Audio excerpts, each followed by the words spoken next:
Afternoon, America. How are we doing today? Oh, wore out. Taking me a break. Oh, just in and out of the van, in and out, and in and out. Anyway, I'm going to take a break for a second. I'll be right back with you, okay?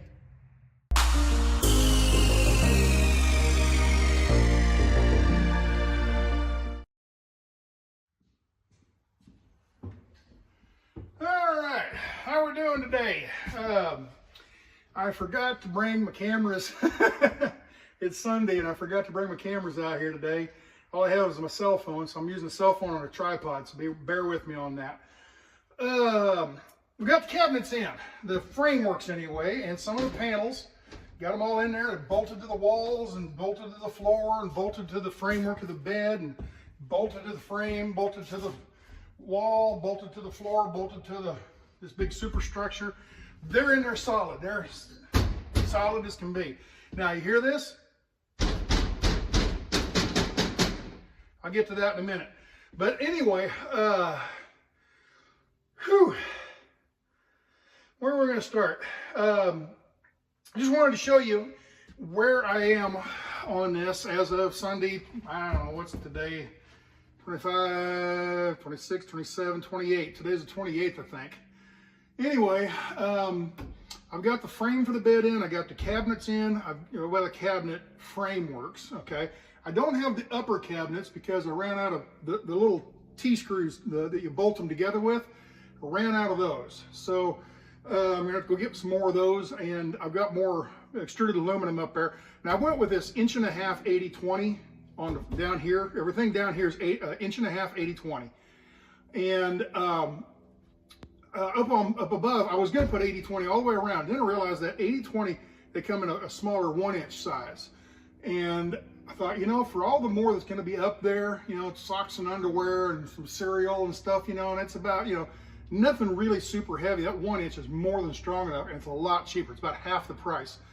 You got to remember, when they build this stuff, it doesn't matter if it's a small piece of extruded or a big piece of extruded. It's the same amount of labor, okay?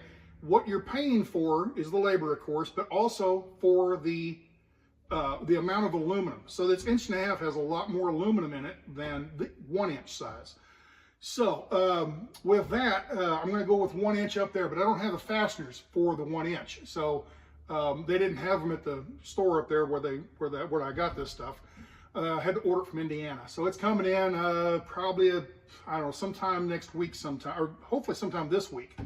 So anyway, so I got cabinets in, and I got a water tank on order.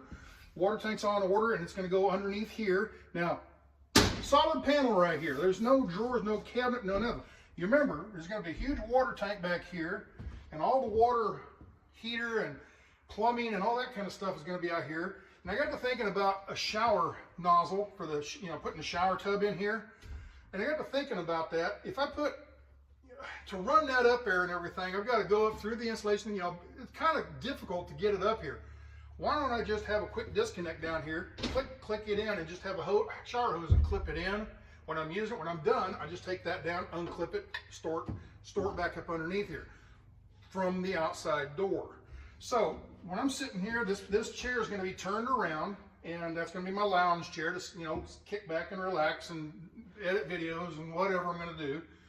Watch TV and all that. And the TV is probably going to be over here somewhere. Now, actually, I think I might put the TV right on this pillar right here and just fold it back up against the wall, and then swing it out when I want to watch it. Swing it up, maybe something like that. Anyway, the 80. Oh, lights went off. Trying to think what else. A few people were questioning what 80/20 is, extruded aluminum. So I'm going to go out and show you this, okay?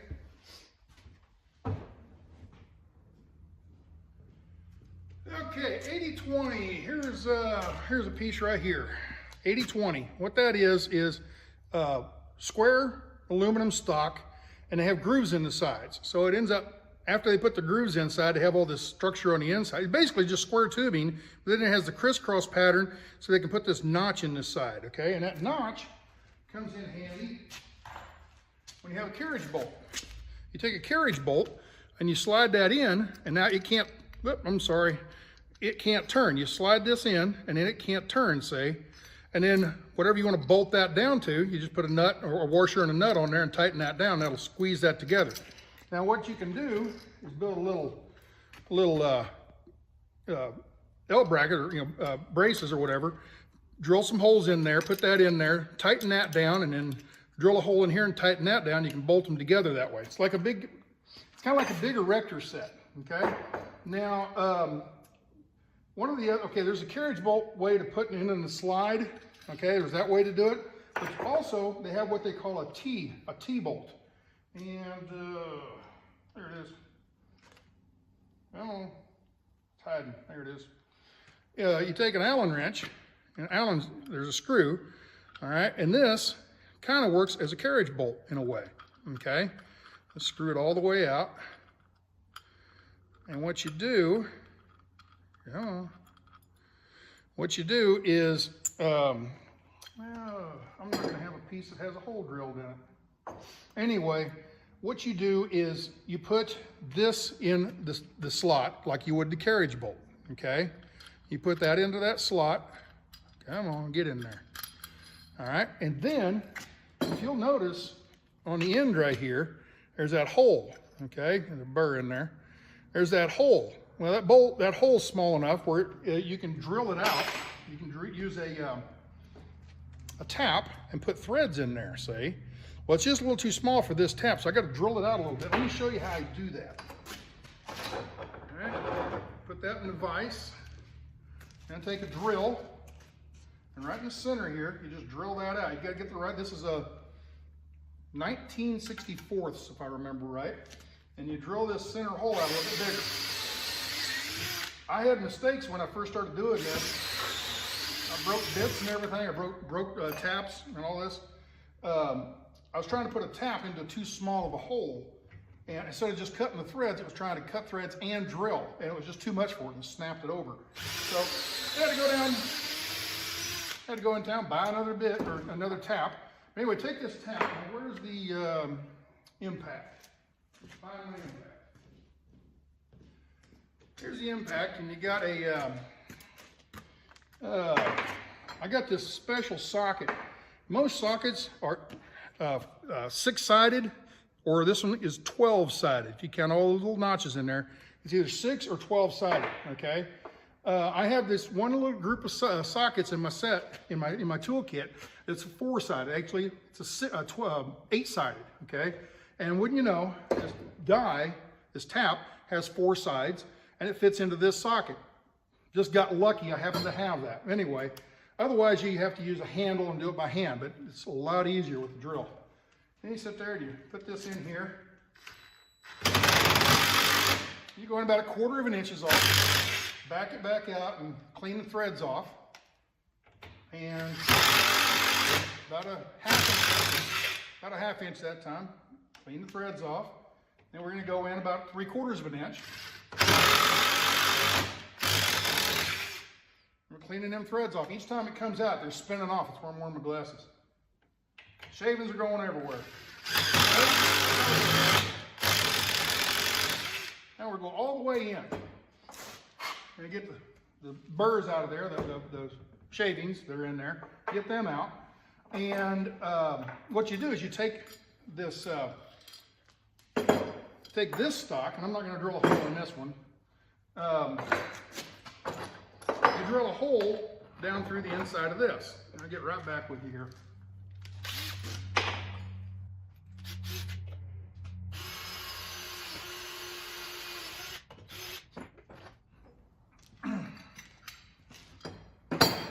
All right, so now that you have these pieces together already, you slide this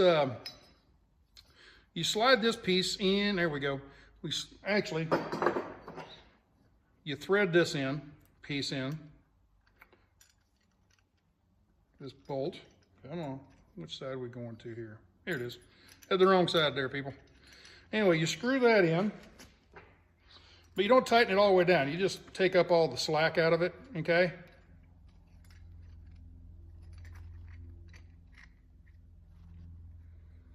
So you get it down to about that deep depth right there.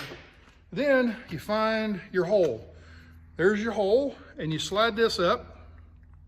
Now you can get to that, see that Allen, or that hex screw right there, or Allen head screw. You just put that over until that lines up. Then you put your Allen screw in there. It does a lot of planning to do this, okay? To get it, you know, flush here and get it right in the right spot. Lots and lots of measuring. So once you get that tightened down, I've got another Allen wrench. I really crank it down nice and tight, but here's your joint. That's how a lot of these joints are made, with those, with these T-nuts or T fasteners, okay? Other ways I've been fastening stuff are with, let me see here. Come on. Some of the other ways I've been fastening stuff is with these nut zerks. That's a nut zerk. Let me show you here. This little piece right here, that little brass piece, that is a nut zerk, or a riv nut, some of them call it. Okay, what you do is you get a bolt,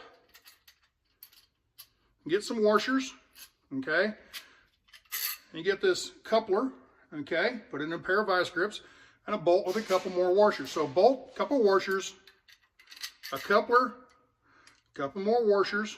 Yep, come on, get on screen here. And then you put this on there, and you gotta get the right size bolt and all that kind of stuff. But anyway, there you go.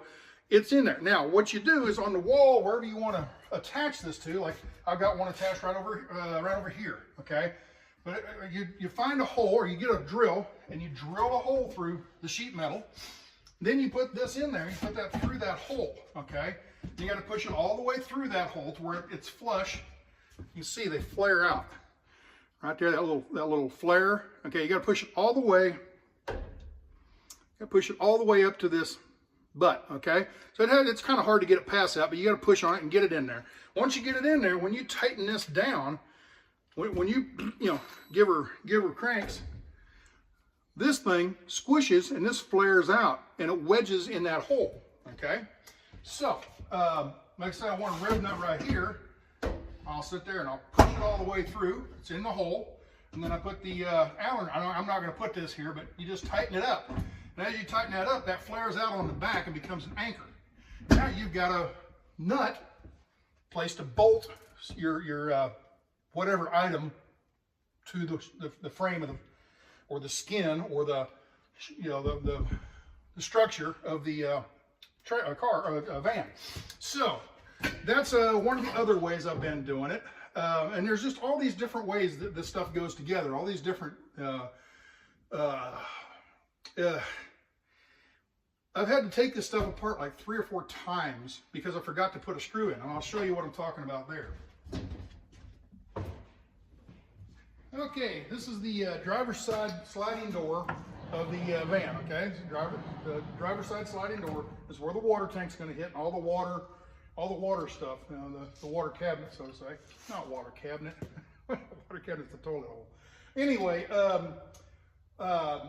when I get the tank in, I had to order another one, remember? And when I get the tank in, it's 44 inches long, and it'll fit in here just right. It's 44 inches long, which is about like that right there. So I can put this tank in here, get it in here, get it just past here, slide it in, and push it back in there, okay? I'll have to lift this nut up out of the way, and these 2 nuts, okay? Those are T-nuts. The same T-nuts we were just talking about, I've got them in there.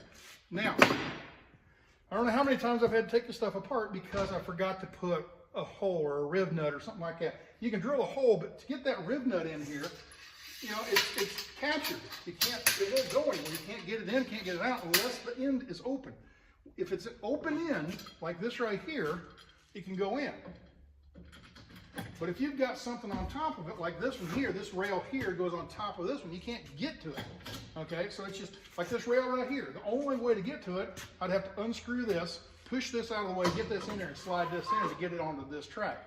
So there's a lot of advanced planning of where you're going to put stuff, and I don't know how many times I've had to take stuff apart because, oh man, I forgot to build or put these screws or the bolts, or have holes drilled, or get the ends drilled out and threaded, all this kind of stuff. So, and then and I got all that stuff done. Then I go to put the panels in. I'm like, oh, how am I going to put the panels in? I got to undo this and take this whole thing off and then slide them in and re-put it all together. it all goes together. You have to plan it all out, get everything ready, and then assemble it all at one time. You can't assemble it like with wood. If you forget something, you just take this thing right here and you toenail it in. Now with this stuff. So there's some extra planning that goes along with this. You gotta think ahead, I guess. Would I reuse this stuff again? Yes, I think it's really nice stuff. It's just, there's a learning curve and learning where to have stuff pre-positioned for the next use. Now, when I put the tank in, the tank's gonna go up there, and it's gonna come right up to the edge of this piece right here, okay? So it's gonna come up right up to here, and sit in here, and I can't put one of these right on the bottom because that's where the spouts are at, okay? And I can't put one right at the top because it wouldn't hold the tank in. So what I'm gonna do, I've got two of these. One's gonna go about right here, and the other one's gonna go about right here, and one's gonna go about right there. What those are fronts, so when you slam on the brakes, it'll have something to push against and stop it, okay? And then this is bolted to the frame and all that. Like I said, it's in there really, really strong. So I won't have to worry about the tank slosh, or it'll slosh, but it won't move, okay? So, where is it going with that? So anyway, I had to pre-plan all this stuff. I got a hole drilled right here. I will drill a hole here wherever I decide to put it. I can wait till the tank gets here, and then I'll put the cross beam right here. But the holes are already in. So all I got to do is screw it on there, get it up in line, and on the other side with an Allen wrench, go in there and tighten it up on this one. Now with this one, if I put one in here, it's hard to get one in, and you got to put everything together all at the same time. So this is all framed in, and this one piece is going to be a booger to get in because I can't put a T-nut in here. I got to take it all apart again. But then after I get it in, trying to get these in and those in, and it's there's a process. So what I decided to do, instead of putting these T-nuts in here, I'm just going to put those little angle brackets in here on this one here.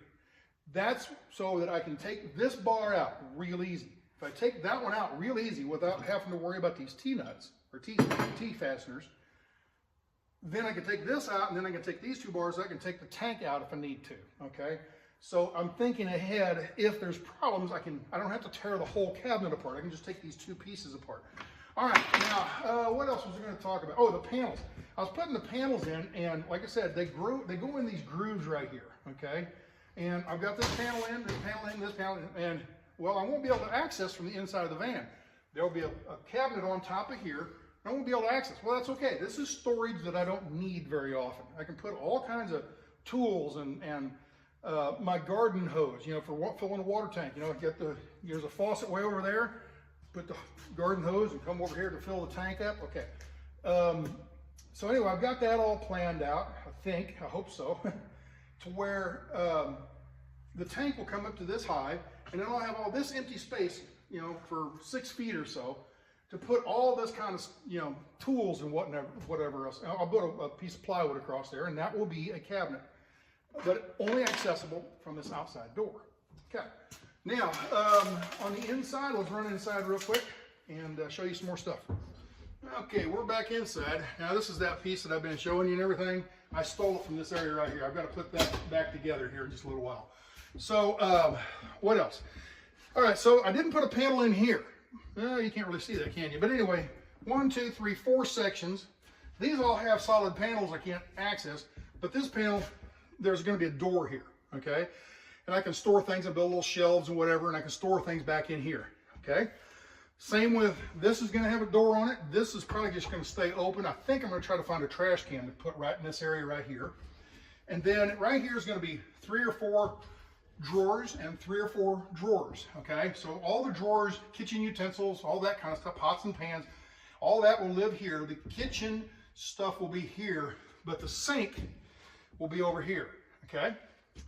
And then I've got this notch right here. That's for the refrigerator. Going to go in there. What else? What else? What else? I don't know. I'm probably dragging on a little too long, but I just wanted to show you some of the process of what I've been doing. And it's taken a little bit longer than I thought because I had to take the stuff, put it together, take it apart, put it together, take it apart, and just because I didn't know what I'm doing, because I've never used this stuff before. But like I said, as I use it, I get more and more familiar. And hey, I got to think ahead. Do I need a nut in here, a T-nut or T fastener? Do I need holes drilled? Do I